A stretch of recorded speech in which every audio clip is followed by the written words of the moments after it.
नमस्कार सर्वांना. सावळ्याची जणू सावली या मालिकेच्या 25 जानेवारीच्या भागात असं पाहायला मिळतं की ऐश्वर्या ही सर्वांना सांगत असते की आपल्याला सावलीने कामावर जायचं की नाही यासाठी मत द्यायचं आहे. प्रत्येकाने आपला हात वर करायचा आहे. ज्यांना वाटतं की सावलीने कामाला जाऊ नये त्यांनी हात वर करावे. आणि मग ऐश्वर्या सगळ्यात अगोदर हात वर करते. त्यानंतर तिलोत्तमा आणि राजकुमार देखील हात वर करतात. राजकुमार हा अमृताकडे रागाने पाहतो, कारण अमृताने हात वर केलेला नसतो. नीलने देखील हात वर केलेला नसतो. तो खाली मान घालून बसलेला असतो. ऐश्वर्या म्हणते की नील, तू ऐकलं नाही की मॉम काय म्हणत आहेत, तर मग तू मॉमच्या विरोधात जाणार आहेस का? आणि बळजबरीनेच ऐश्वर्या नीलला हात वर करायला लावते आणि म्हणते की आता या मुलीने या फालतू कामासाठी जाऊ नये. यासाठी या सर्वांची मतं यासाठी पडलेली आहे. आता बाकीच्यांनी राहिलेल्यांनी आपले मत लवकर मांडा. आणि मग ती म्हणते की ज्यांना वाटतं की सावलीने कामाला जावं तर त्यांनी हात वर करा. तर त्यावर बाबा आणि अमृता हे दोघे हात वर करतात. तसेच सोहम, बबलू देखील हात वर करतात. आणि हे पाहून राजकुमारला राग येतो, कारण अमृताने अगोदर हात वर केलेला नसतो. आणि मग बबलूने हात वर केलेला पाहून ऐश्वर्या म्हणते की तू काय आमच्या घरातला मेंबर नाहीस. तू इथे दिवसभर पडून असतोस, इथेच खातो पितोस, म्हणून तू काय आमच्या घरातला झाला नाहीस. तुला आम्ही काही विचारलेलं नाही.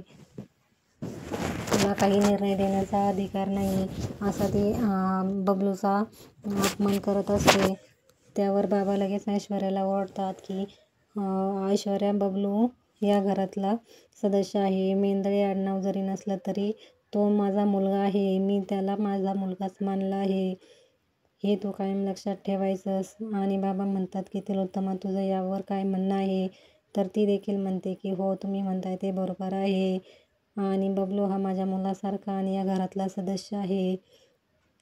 आणि हे ऐकून बबलूला खूप आनंद होतो. आणि तिलोत्तमा म्हणते की या मुलीसाठी मी माझ्या बबलूला काही तोडू देणार नाही. आणि तो आल्यापासून आमच्या घरचा आणि आमच्या घरचाच आहे. त्यामुळे त्याला वेगळं ठरवायचं नाही. त्यावर ऐश्वर्या म्हणते की हो ना, पण त्याच्यामुळे या मुलीला एखादं जास्त मत पडेल, म्हणून मी त्याला असं बोलले. आणि त्यावर ऐश्वर्या म्हणते की सारंग मात्र माझ्या बाजूनेच मत देणार आहे. चल बरं, त्याला पटकन फोन कर. त्यावर तितक्यात सारंग दारामध्ये येतो. तिलोत्तमा त्याला पाहते आणि म्हणते की आलाय माझा सारंग, आता तो माझ्याच बाजूने मत देणार आहे. आणि हे पाहून सावलीला देखील आनंद होत असतो. सारंग आलेला असल्यामुळे तिला आनंद होतो, तसेच भीती देखील वाटते. सारंगने जर आईच्या बाजूने मत दिलं तर काय निर्णय होणार हे सावलीला काळजी वाटत असते. ती म्हणते की हे विठ्ठला, आता तू काहीच तरी कर, मला वाचव. मी भैरवी माईला शब्द दिलाय, मी कामाला येणार. आणि सारंग सरने जर माझ्या विरोधात मत दिलं तर मी कामाला जाऊ शकत नाही आणि हे पाप होणार. त्यामुळे हे विठ्ठला, तूच वाचव मला, असं ती मनातल्या मनात बोलत असते आणि विठ्ठलाला प्रार्थना करत असते. आणि सारंगला पाहून ऐश्वर्या म्हणते की सारंग, बरं झालं तू अगदी वेळेवर आलाय. तुला माहिती आहे की या मुलीमुळे या घरात सगळा गोंधळ चालू आहे. आता तू हिने कामाला जावं की नाही हे सांग. आणि त्यासाठी सर्वांची मतं इथे घेतली जात आहेत. आणि मॉमने मात्र भैरवींना नकार दिला, पण या मुलीने त्या फालतू कामासाठी बाहेर जाण्यासाठी होकार दिलेला आहे. आणि त्यामुळे हे सगळं वादळ उठलंय. आता तुझंच मत बाकी आहे. बाकी सर्वांचं मत झालेलं आहे.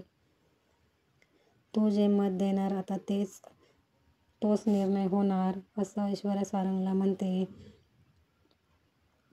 या मुलीने त्या फालतू जॉबसाठी जायला हवं की नाही, हे तुला काय वाटतंय, असं सर्वांना सांग, असं बाबा सारंगला म्हणतात. आता सारंग काय निर्णय देणार यावर सर्वांचे कान लागलेले असतात. तिलोत्तमाला मात्र आत्मविश्वास असतो की सारंग तिचा शब्द मोडणार नाही. तो तिच्या बाजूनेच मत देणार. आणि सारंग मात्र अजून काही मत देत नाही. तो सावलीकडे पाहतो. सावली मात्र टेन्शनमध्ये आलेली असते. सारंगचंच मनात चालू असतं. त्यालाही आता प्रश्न पडलेला असतो की नेमकं आता काय करायचं. आईचा शब्द मोडायचा की सारंग फक्त पाहत असतो. इकडे मात्र भैरवी फोनवर बोलत असते. भैरवी समोरच्या पार्टीला सांगते, ठरल्याप्रमाणे सगळे शो व्यवस्थित आणि वेळेतच होणार. अजिबात टेन्शन घेऊ नका. मी शब्द दिलाय ना, शो ठरले तर तसेच होणार. आणि तारा गाडीतून खाली उतरते आणि त्याच्याजवळ येऊन उभी राहते आणि म्हणते की भैरवीला म्हणते की आई हे कसं शक्य आहे गं? तुला कळतंय का? तू कुणालाही काही शब्द देऊन बसतेस. भैरवीला मात्र माहिती असते की सावलीचा होकार येणार आहे आणि तिचा कार्यक्रम होणार आहे. त्यामुळे ती खूप आनंदात असते. तारा म्हणते की तो त्यातील उत्तम आंटीला ओळखत नाही का? त्या सावलीला कशा सोडणार? त्या कशा बोलल्यात, कशा वागल्या तुला माहीत नाही का? तू सगळं पाहिलंय ना? आणि तू इतक्या आत्मविश्वासाने म्हणते की सावली होकार देणार. तिलोत्तमा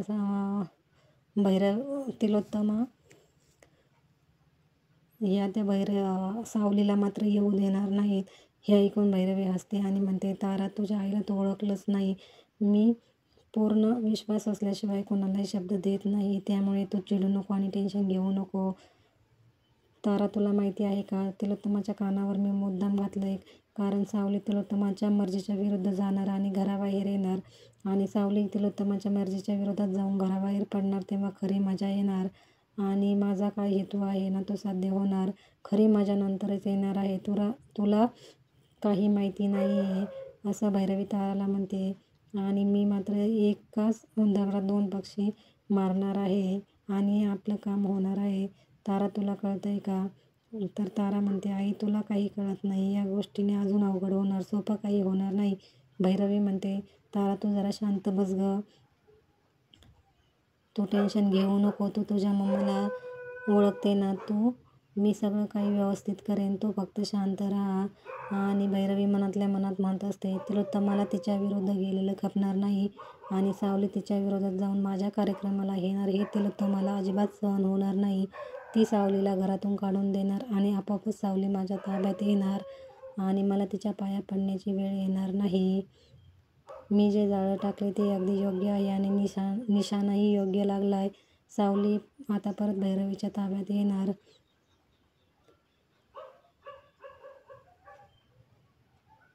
आता मी जे जाळं टाकले त्यावर फक्त तिलोत्तमाला शिक्कामोर्तब करायचं आहे आणि सावली माझ्या तावडीत येणार, असं भैरवी मनातल्या मनात म्हणत असते आणि तिला आनंद झालेला असतो. ताराला मात्र हे काहीच कळत नसतं. ती सरळ तिला प्रश्न विचारत असते. भैरवी म्हणते, चल तारा गाडीत बस. दोघेही गाडीत बसून निघून जातात. इकडे तिलोत्तमा म्हणते, ऐश्वर्या काय लावलंय तू? हे त्याला काय विचारते?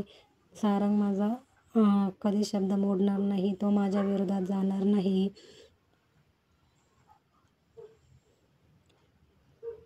सारंग जो निर्णय घेणार तो माझ्या बाजूनेच घेणार, असं तिलोत्तमा म्हणत असते. तर सारंग म्हणतो की आई जरा 1 मिनिट थांब. मी तुझ्या विरोधात जायचं की नाही ही गोष्टच नाही आहे किंवा हा प्रश्नच उरत नाही की मी तुझ्या विरोधात जाऊन काही निर्णय घेईन.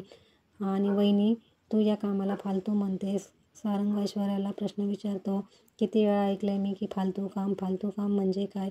या कामाला तू फालतू असं कसं म्हणते? असं सारंग ऐश्वर्याला जोरात विचारतो आणि म्हणतो की या कामाला फालतू म्हणून तू मोकळी झालीस. तुला कळतंय का? कुठलंही काम फालतू नाही आणि या जगात एकही अशी गोष्ट नाही की ती फालतू आहे. ज्याच्या त्याच्या परीने जो जे काम करेल ते चांगलंच असतं आणि उत्तमच असतं. हे काम छोटं किंवा मोठं हे तू मनाने ठरवलं असं कुठे लिहिलेलं नाही की हे काम छोटं आहे. आणि तू मात्र सर्वांना असं बोलते की हे छोटं काम आहे. हे ऐकून मात्र सर्वांनाच धक्का बसतो. सावलीला आणि सारंगच्या बाबांना मात्र आनंद झालेला असतो. कारण सारंग हा म्हणजे तिलोत्तमाच्या किंवा ऐश्वर्याच्या विरोधात जाऊन काहीतरी योग्य निर्णय घेत असतो. आणि त्यावर सारंग ऐश्वर्याला खूपच काही बोलत असतो. कोणतंही काम छोटं किंवा मोठं नाही हे तिला सांगत असतो. आणि तो तिला हे देखील म्हणतो की तू जे पार्लरचं काम करतेस मग ते काही छोटं आहे का? असं म्हणून तो ऐश्वर्याला तिची जागा दाखवतो. त्यामुळे ऐश्वर्याला खूपच राग येतो आणि ती शांत होते. हे ऐकून मात्र तिलोत्तमाला राग येतो. कारण सारंगने तिच्या विरोधात निर्णय दिलेला असतो. आणि मग तिलोत्तमा म्हणते की झालं, आता निर्णय झालेला आहे, आता त्यामुळे आता मी निघते. कारण सारंगने निर्णय दिलेला असतो की सावलीने कामाला जावं.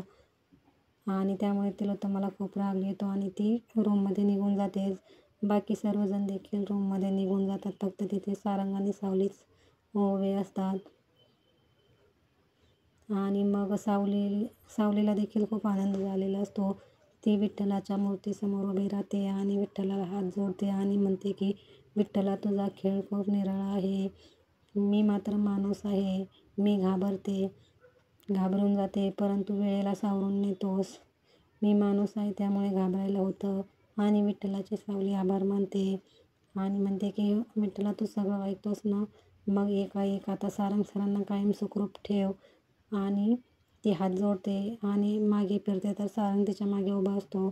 सावली त्याला पाहते आणि सावलीला खूप आनंद होतो.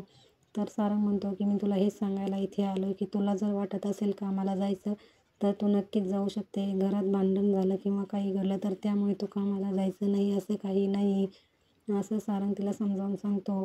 आणि सावली देखील सारंगकडे पाहून हसते आणि म्हणते की हो. आणि सारंग निघून जातो तर सावली त्याला थँक्यू म्हणते. सारंग देखील हो म्हणतो. इकडे मात्र तिलोत्तमा बेडरूममध्ये आलेली असते आणि तिला खूप राग आलेला असतो. तिला काय करू काय नाही असं झालेलं असतं. तिला मागील सर्व गोष्टी आठवतात. आणि सारंग म्हणालेलं असतं की सावलीने खूप छान थालीपीठ बनवलं होतं, तेही तिला आठवतं. आणि आज देखील सारंगने तिची बाजू घेऊन निर्णय कसा घेतला हे तिला आठवतं आणि तिला राग आलेला असतो. आणि ती तिथे उभी असते. तर तेवढ्यात सारंग रूममध्ये येतो आणि म्हणतो की आई. तर तिलोत्तमा रागावलेली असते तर ती त्याच्याकडे तोंड असतं तर ते फिरवते आणि उभी राहते. तर सारंग म्हणतो की आई, माझं काही चुकलं का? तूच सांगितलेलं आहे की इमोशनली कधीही विचार करायचा नाही, निर्णय चुकतात. आणि सतत विवेकबुद्धी जागेवर ठेवून निर्णय घ्यायचा. आणि त्याचप्रमाणे मी केलं आहे, तू समजून घे, असं तिची समजूत काढत असतो. मात्र तिलोत्तमा खूप रागावलेली असते. ती म्हणते की त्या परक्या मुलीमुळे आपल्या नातेसंबंधात दुरावा आलेला आहे आणि आपल्या घरात प्रॉब्लेम निर्माण होत आहेत. तू त्या मुलीची बाजू घेत आहेस आणि तो असा का वागतो याचा मला प्रश्न पडलेला आहे. याचं उत्तर मला दे. त्या फालतू मुलीमुळे माझा मुलगा माझ्या निर्णयाच्या विरोधात जातोय, हा प्रश्न मला पडला आहे. आणि तो माझ्या विरोधात का जातो याचं उत्तर मला हवं आहे, असं ती सारंगला म्हणत असते. हे सर्व सोहम व बबलू दरवाजाच्या बाहेर उभे राहून ऐकत असतात. सारंग म्हणतो की आई, तू बोलते की पराभव हारजीत हे कुठलं आलंय आपल्यामध्ये? सारंग म्हणतो, आई तू खूपच चुकीचा विचार करते. आजपर्यंत मेंदळ्याच्या घरात असं काही झालेलं नाही. कोणावर अन्याय झालेला नाही आणि न्याय मिळावा यासाठीच मी प्रयत्न करतोय. आणि तू म्हणते की माझ्या विरोधात उभा राहिला. आई, असं काही नाही. एवढं करून जर तुला वाटत असेल तुझ्या विरोधात उभा राहिलो, माझी चूक झाली असेल तर तू मला जी शिक्षा देईल ती मान्य करतो. आई, तू मला फक्त शिक्षा सांग, लगेच मी मान्य करतो. आणि सारंग म्हणतो, मी चुकलो असं वाटतंय ना? पण खरं सांगू आई, मी उगाच कोणाची बाजू घेणार नाही. मी तिच्या घरी गेलो, माझे प्रश्न सगळे तिच्या घरी जाऊन सुटले. प्रत्येक प्रश्नाचं उत्तर मिळालं. तेव्हा पुढे जाऊन मला कळालं की सावलीवर या घरात